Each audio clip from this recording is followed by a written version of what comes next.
Hello friends, in today's video I'm introducing our wood cook stove into our cottage kitchen and the journey it took to get it here, from installing to cooking on it.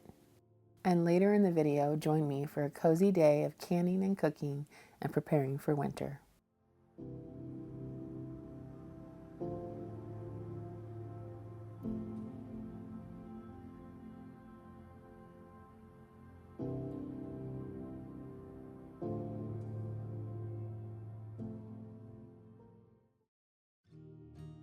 One year ago, we had this beautiful stove delivered to our door. It was really heavy, and as you can see, we were in the middle of getting our home and totally remodeling it.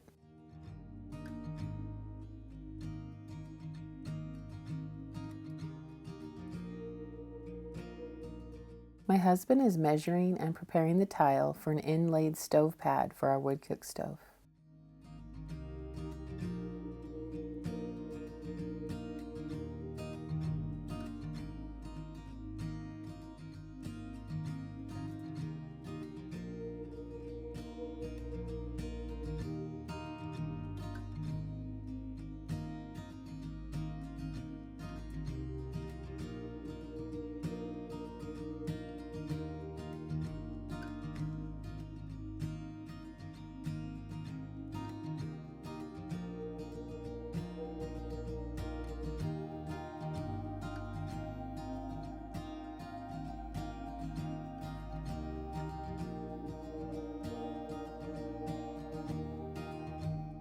Looking back on the last year, I can't believe how far we have come from camping with all our stuff and working on one room at a time.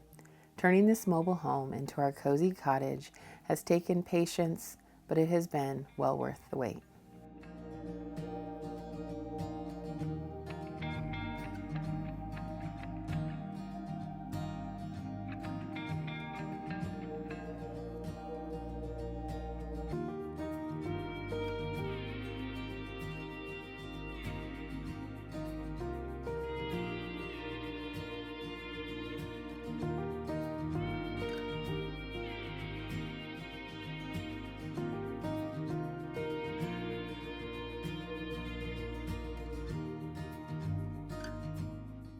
Daniel is cutting an air vent for under our wood cook stove.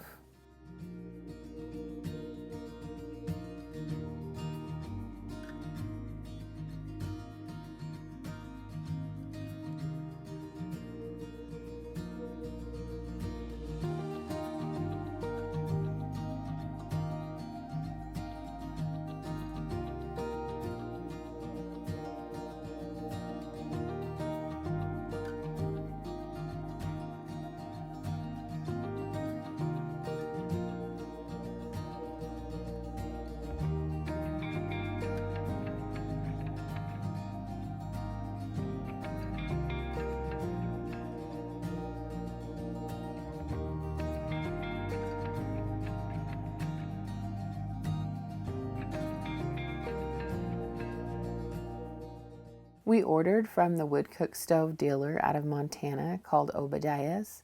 They were lovely to work with. One thing that I was really happy about was that the wood cook stove was packaged so well for shipping.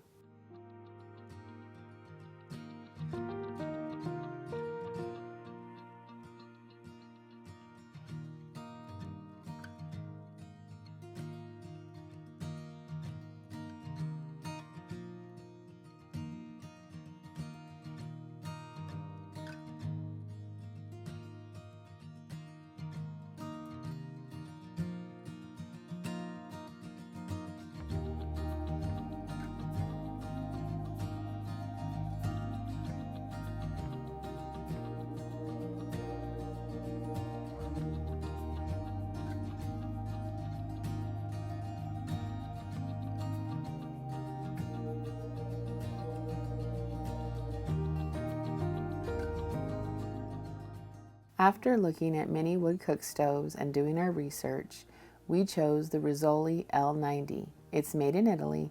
It's very heavy and well built. I love the combination of functionality and beauty.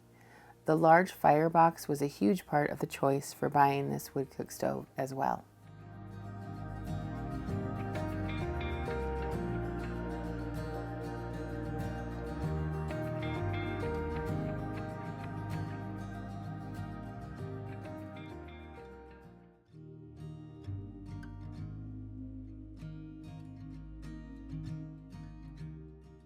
We kind of had a crazy part of the story. It was that the wood stove actually tipped and fell down our porch stairs because the board underneath actually broke.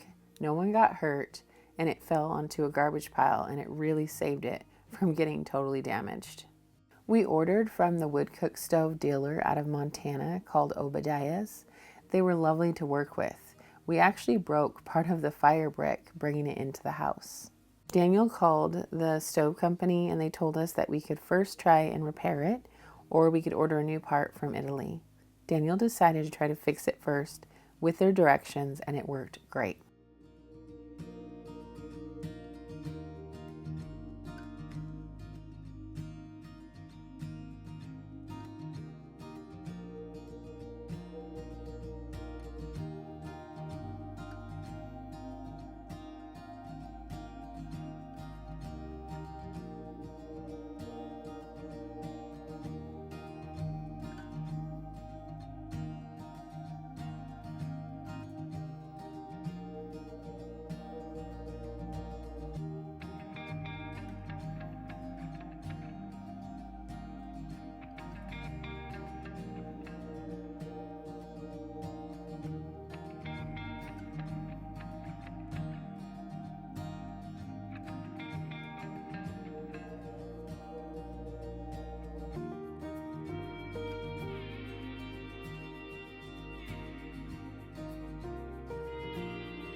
I can't get over the beauty of these blooms, and honestly, my heart is so happy to see my daughter love flowers as much as I do. And just seeing her be creative and making beauty everywhere delights me.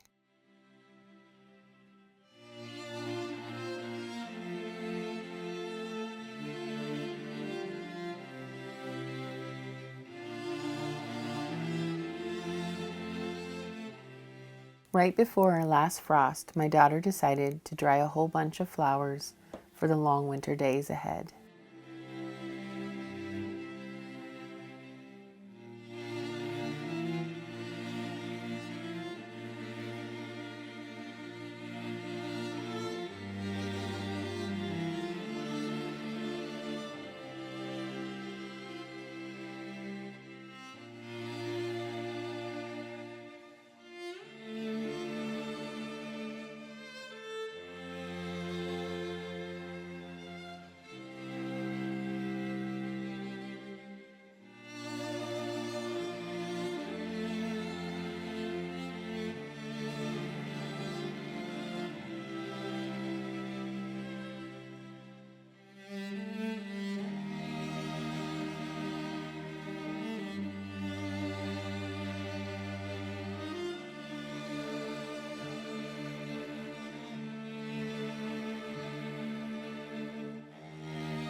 She's been collecting vintage art to make her own gallery wall over her bed.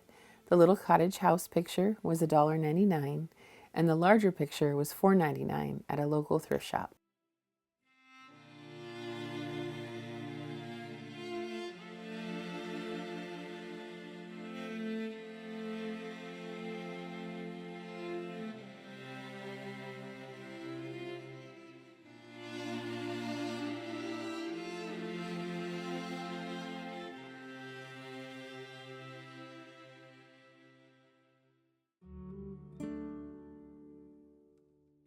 And now to christen our new stove with its first fire.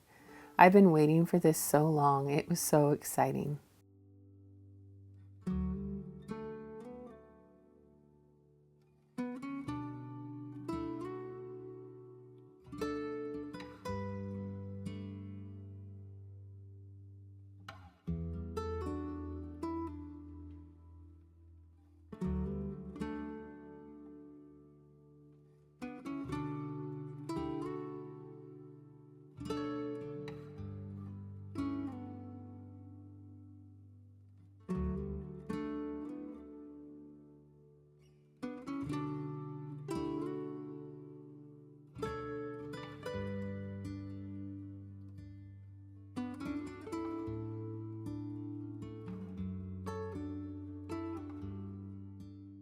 It was a busy day in our kitchen, canning up chicken. A great way to be prepared for winter is having shelf-stable food for the pantry.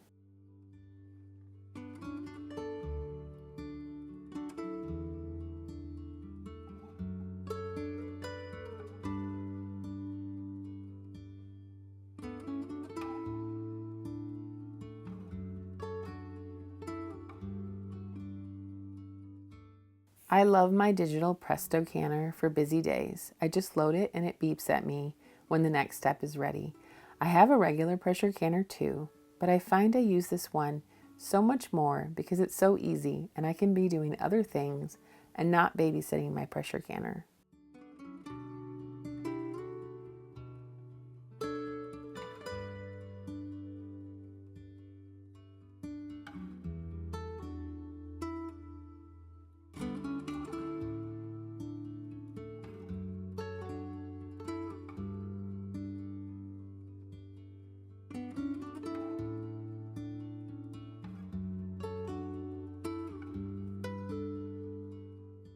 I had some apples that needed to be processed, so I decided to dry some and make some applesauce too.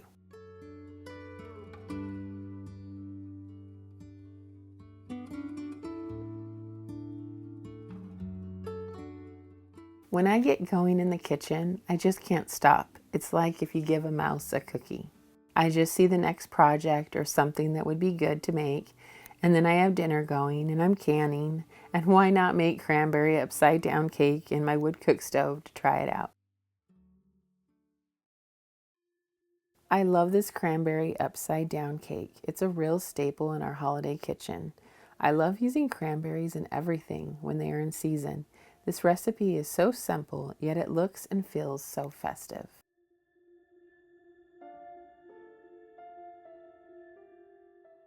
There was so much going on in the kitchen today. We definitely have a working kitchen, especially during the canning season and the holidays.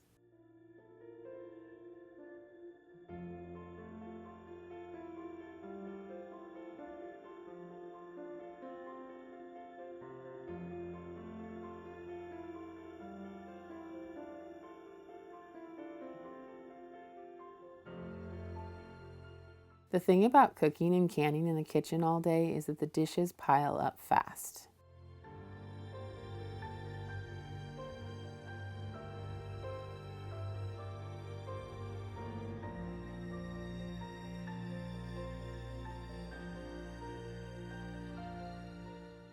I was super excited to try out the wood cook stove and see how my upside down cake would bake. It has been a while since I have cooked on a wood cook stove. 12 years ago, we lived off grid and I cooked on a vintage 1940s wood cook stove.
I wasn't watching my applesauce and it started to scorch the pan.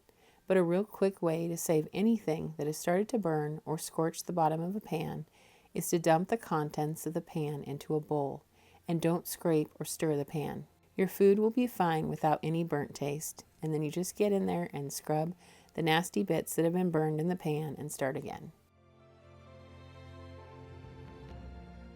I'm adding red hots to the applesauce to slightly sweeten and spice it up. I always like to can a batch or two every year for the kids. It's always been a special treat that I've made for them. I don't measure, about half a cup for this batch.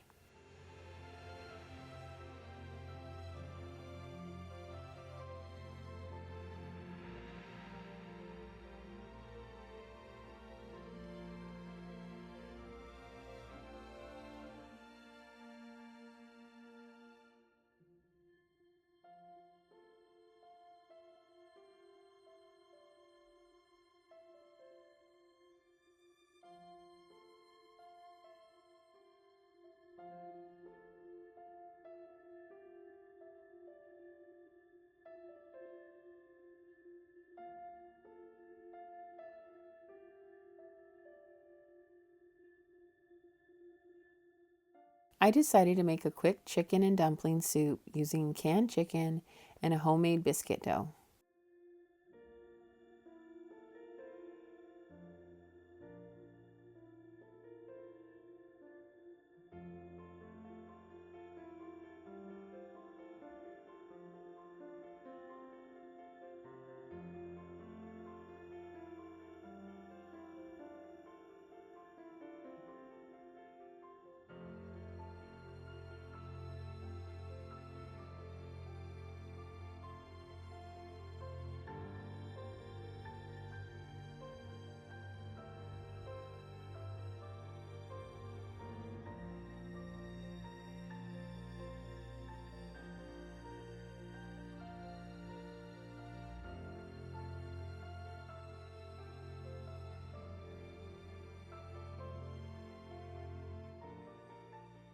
I just roll the biscuit dough into little balls and put them in the pot, add the lid, and cook for 10 minutes.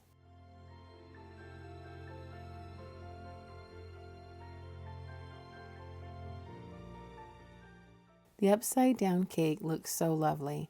I'd say the first baking was a success in the wood cook stove. I'm really looking forward to more baking this winter.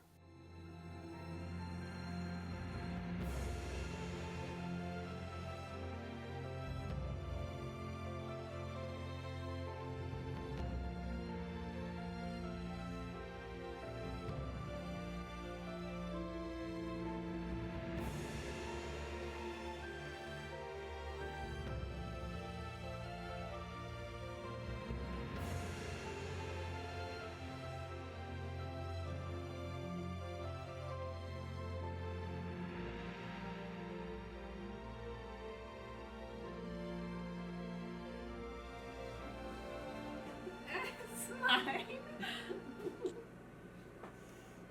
Looks good. Yeah. Our fish.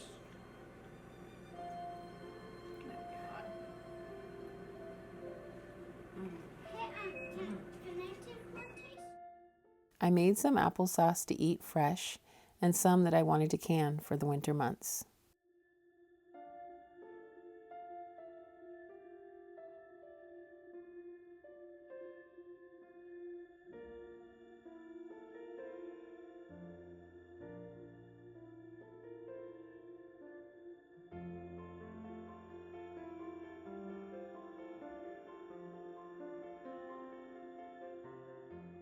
Chicken dumpling soup is a quick and hearty meal that I can make from what I have in my pantry. I love it when meals come together like that.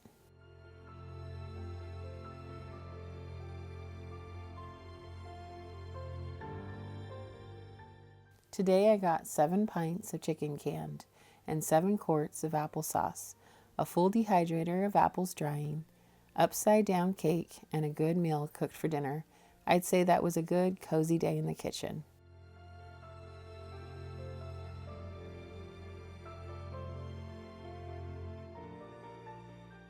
Have a blessed weekend, friends, and thank you for spending the day with me.